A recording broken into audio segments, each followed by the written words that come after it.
ಸ್ನೇಹಿತರೆ, ತಮ್ಮೆಲ್ಲರಿಗೂ ಕೂಡ ಈ ಒಂದು ವಿಡಿಯೋಗೆ ಸ್ವಾಗತ. ವಿಶೇಷವಾಗಿ ಕೆಸೆಟ್ನಲ್ಲಿ ಏನು ಪ್ರೊವಿಷನಲ್ ಲಿಸ್ಟ್ ಮಾರ್ಕ್ಸ್ ಬಿಟ್ಟಿದ್ದಾರಲ್ಲ, ಆ ಪ್ರೊವಿಷನಲ್ ಮಾರ್ಕ್ಸ್ ಲಿಸ್ಟ್ಗೆ ತಕ್ಕಂತೆ ನಾನು ಕೆಲವೊಂದಿಷ್ಟು ವಿಚಾರಗಳನ್ನು ನಿಮ್ಮ ಮುಂದೆ ಹೇಳೋಕ್ಕೆ ಇಷ್ಟಪಡ್ತೀನಿ. ಸೊ ದಯಮಾಡಿ ವಿಡಿಯೋನ ಲೈಕ್, ಶೇರ್ ಹಾಗೂ ಸಬ್ಸ್ಕ್ರೈಬ್ ಮಾಡೋದನ್ನು ಮಾತ್ರ ಮರೆಯದಿರಿ. ಕೆಲವು ವಿಷಯಗಳ ಬಗ್ಗೆ ನಾವೇನು ಮಾಡೋಣ ಅಂತಂದರೆ ಚರ್ಚೆಯನ್ನು ಮಾಡೋಣ. ಸೊ ಫಸ್ಟ್ ನೋಡೋಣ ಕನ್ನಡದಲ್ಲಿ. ಸೊ ಕನ್ನಡ ಕೆಸೆಟ್ ಪರೀಕ್ಷೆ ನೋಡೋದಾದರೆ, ಸೊ ಬಿಟ್ಟಿರ್ತಕ್ಕಂಥ ರಿಸಲ್ಟಲ್ಲಿ ಹೈಯೆಸ್ಟ್ ಮಾರ್ಕ್ಸ್ ಬಂದುಬಿಟ್ಟು 188 ಇದೆ. ಓಕೆನಾ. ಸೊ ನಾವು ಜಿ ಎಮ್ ಏನು ಮಾಡ್ಬೋದಪ್ಪ ಅಂತಂದ್ರೆ 154 to 156ವರೆಗೂ ಕಟ್ಟಪ್ ಬರ್ಬೋದು. 150 to 156. Next O B C ಇದಾವಲ್ಲ, ಅವೆಲ್ಲ ಏನಾಗ್ಬೋದಪ್ಪ ಅಂತಂದ್ರೆ 150 ಪ್ಲಸ್ದಿಂದ ಬರ್ಬೋದು. ಇನ್ನು ಎಸ್ ಸಿ ಎಸ್ ಟಿ ಅಂತಕ್ಕಂಥ ಕೆಟಗರಿಗಳಲ್ಲಿ ಸೊ ಏನಾಗ್ಬೋದು 146ರಿಂದ 148 ಏನಾಗ್ಬೋದು ಕಟ್ಟಪ್ಪನ್ನು ಬರ್ತಕ್ಕಂಥ ಸಾಧ್ಯತೆ ತುಂಬ ಇದ್ದಾವೆ.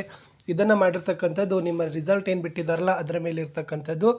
ಬಟ್ ನಮಗೆ ಕೆಟಗರಿ ಇಲ್ಲ, ಬಟ್ ಓವರಾಲ್ ಎಷ್ಟು ಅಪಿಯರ್ ಆಗಿದ್ದಾರಲ್ಲ, ಎಷ್ಟು ಟಾಪಪ್ ಸ್ಕೋರ್ ಇದ್ದಾರಲ್ಲ ಅದರ ಮೇಲೆ ಮಾಡಿದ್ದೀವಿ. 1-2-4 ಅಂಕಗಳು ಖಂಡಿತವಾಗಿ ಹೆಚ್ಚಿಗೆ ಆಗ್ತವೆ. ಇದಿತ್ತು ಕನ್ನಡ. ಇನ್ನು ನೆಕ್ಸ್ಟ್ ಮುಂದಿನ ಸಬ್ಜೆಕ್ಟ್ಗೆ ಹೋಗೋಣ. ಸೊ ಎಷ್ಟು ಬಂದುಬಿಟ್ಟು ಹಿಸ್ಟರಿ. ಸೊ ಹಿಸ್ಟ್ರಿಯಲ್ಲಿರ್ತಕ್ಕಂಥದ್ದು ಹೈಯೆಸ್ಟ್ ಮಾರ್ಕ್ಸ್ ರೆಕಾರ್ಡ್ ಆಗಿರ್ತಕ್ಕಂಥದ್ದು 226 ಅಂಕಗಳು. ಓಕೆನಾ. ಇಲ್ಲಿ ನಾವು ಜಿ ಎಮ್ ಎಷ್ಟು ಬರ್ಬೋದು ಅಂತಂದರೆ 174ರಿಂದ 176 ಬರ್ಬೋದು. ಇನ್ನು ಒ ಬಿ ಸಿ ವರ್ಗಗಳಲ್ಲಿ ಬರ್ತಕ್ಕಂಥದ್ದು 166 to 168.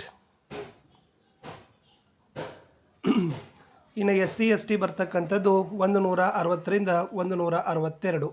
ಸೊ 160 to 162 ತನಕ ಏನಾಗ್ಬೋದಪ್ಪ ಅಂತಂದ್ರೆ ಎಸ್ ಸಿ ಪ್ರವರ್ಗ ಕಟ್ಟಪ್ ಬರ್ತಕ್ಕಂಥ ಸಾಧ್ಯತೆ ಇದೆ. 1-2-4 ಅಂಕಗಳು ಹೆಚ್ಚು ಕಡಿಮೆನೂ ಕೂಡ ಆಗ್ಬೋದು. ಕೆಸೆಟ್ 2024ರಲ್ಲಿ ಇಷ್ಟು ಕಟ್ಟಪ್ ಬರ್ತಕ್ಕಂಥ ಸಾಧ್ಯತೆ ತುಂಬ ಇದೆ. ಇನ್ನು ಮುಂದಿನ ವಿಷಯಕ್ಕೆ ಹೋಗೋಣ. ಸೊ ಮುಂದಿನ ವಿಷಯ ಬಂದುಬಿಟ್ಟು ಸ್ನೇಹಿತರೆ ಯಾವುದಿದೆ ಅಂತಂದರೆ ಇಂಗ್ಲೀಷ್ ಭಾಷೆ. ಸೊ ಕೆಲವಷ್ಟು ವಿಷಯಗಳನ್ನ ತಂದಿದ್ದೀನಿ, ತಾವು ಕಮೆಂಟ್ ಮಾಡಿದರೆ ಮತ್ತೆ ನಾನು ಕೊಡ್ತೀನಿ. 230 ಅತಿ ಹೆಚ್ಚಿನ ವಿದ್ಯಾರ್ಥಿಗಳು, 230 ಅತಿ ಹೆಚ್ಚಿನ ಅಂಕಗಳನ್ನು ಪಡಿಸಿರ್ತಕ್ಕಂಥ ವಿದ್ಯಾರ್ಥಿ 166ರಿಂದ 168 ಜಿ ಎಮ್ ಬರ್ಬೋದು, ಇಷ್ಟು ಕಟಪ್ ಹೋಗ್ಬೋದು. Next 160 to 162 O B C ಬರ್ಬೋದು, 2A 2B ಥರ್ಡ್ ಎ ಬರ್ಬೋದು. 150ದಿಂದ 152 ಎಸ್ ಸಿ ಎಸ್ ಟಿ ಅಂಕಗಳನ್ನು ಬರ್ತಕ್ಕಂಥ ಸಾಧ್ಯತೆ ತುಂಬ ಇದ್ದಾವೆ ಇಂಗ್ಲೀಷ್ ಕೆಸೆಟ್ 2024ರಲ್ಲಿ. ಸೊ 1-2-4 ಅಂಕಗಳು ವೇರಿಯೇಷನ್ ಆಗ್ಬೋದು, ಬಟ್ ನಿಯರ್ ಏನಾಗ್ತದಪ್ಪ ಅಂತಂದರೆ ಇಷ್ಟು ಬರ್ತಕ್ಕಂಥ ಸಾಧ್ಯತೆ ತುಂಬಾ ಇದ್ದಾವೆ. ಇನ್ನು ನೆಕ್ಸ್ಟ್ ಮುಂದಿನ ಸಬ್ಜೆಕ್ಟ್ಗೆ ಹೋಗೋಣ. ಬಹಳ ಜನ ಕುಂತಿರ್ತಕ್ಕಂಥ ಸಬ್ಜೆಕ್ಟ್ ಬಂದುಬಿಟ್ಟು ಕಾಮರ್ಸ್. ಓಕೆನಾ. ಈ ಕಾಮರ್ಸ್ದಲ್ಲಿ ನೋಡೋದಾದರೆ ಹೈಯೆಸ್ಟ್ ಮಾರ್ಕ್ಸ್ ಬಂದಿರತಕ್ಕಂಥದ್ದು 205 ಅಂಕಗಳು ಇದ್ದಾವೆ. ಓಕೆನಾ. ಸೊ ಜಿ ಎಮ್ ಕಟ್ಟಪ್ ಬರ್ತಕ್ಕಂಥದ್ದು 156ರಿಂದ 160ವರೆಗೂ ಕೂಡ ಜಿ ಎಮ್ ಕಟಪ್ ಬರ್ತಕ್ಕಂಥ ಸಾಧ್ಯತೆ ತುಂಬಾ ಇದ್ದಾವೆ. ಒ ಬಿ ಸಿಗಳು 150 to 154 ಬರ್ಬೋದು. ಓಕೆ. ಸೊ ಇಷ್ಟು ಕಟಪ್ ಬರ್ತಕ್ಕಂಥ ಸಾಧ್ಯತೆ ಇದ್ದಾವೆ. ಎಸ್ ಸಿ ಎಸ್ ಟಿ ಬಂದುಬಿಟ್ಟು 144ರಿಂದ 148 ಏನಾಗ್ಬೋದಪ್ಪ ಅಂತಂದ್ರೆ ಎಸ್ ಸಿ ಎಸ್ ಟಿ ಕಟಪ್ಗಳನ್ನು ಬರ್ತಕ್ಕಂಥ ಸಾಧ್ಯತೆ ಕಾಮರ್ಸ್ ಕೆಸೆಟ್ 2024ರಲ್ಲಿ ಇರ್ತಕ್ಕಂಥ ವಿಷಯ. ಇನ್ನು ನೆಕ್ಸ್ಟ್ ನೋಡೋಣ ಎಕನಾಮಿಕ್ಸ್, ಅರ್ಥಶಾಸ್ತ್ರದ ವಿಷಯಕ್ಕೆ ಕಟಪ್ಗಳನ್ನು ನೋಡೋದಾದರೆ.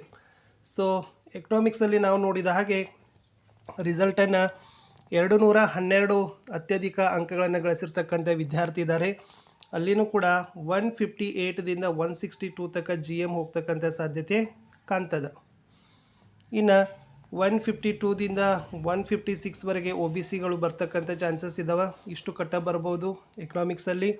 ಜೊತೆಗೆ 146 to 150 ಏನಾಗ್ಬೋದಪ್ಪ ಅಂತಂದ್ರೆ S C S T category ಅವರು ಕಟಪ್ಗಳನ್ನು ತೊಗೊಳ್ತಕ್ಕಂಥ ಚಾನ್ಸಸ್ ಎಕನಾಮಿಕ್ಸ್ ಕೆಸೆಟ್ 2024ರಲ್ಲಿ ಇರ್ತಕ್ಕಂಥದ್ದು.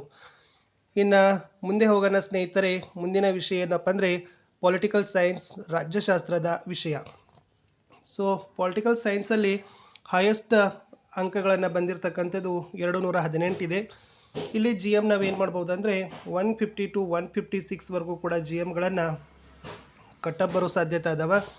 ನೆಕ್ಸ್ಟ್ 148ದಿಂದ 152ವರೆಗೂ ಕೂಡ ಏನಾಗ್ಬೋದಪ್ಪ ಅಂತಂದ್ರೆ ಒ ಬಿ ಸಿ ಕಟ್ಟಪ್ ಬರ್ತಕ್ಕಂಥ ಸಾಧ್ಯತೆ ಇದೆ. ಆಮೇಲೆ 144ದಿಂದ 148ವರೆಗೂ ಕೂಡ ಏನಾಗ್ಬೋದು ಅಂದರೆ ಈ S C S T reservation ಏನಾಗ್ಬೋದು ಕಟ್ಟಪ್ ಬರ್ತಕ್ಕಂಥ ಸಾಧ್ಯತೆ ಇದ್ದಾವೆ.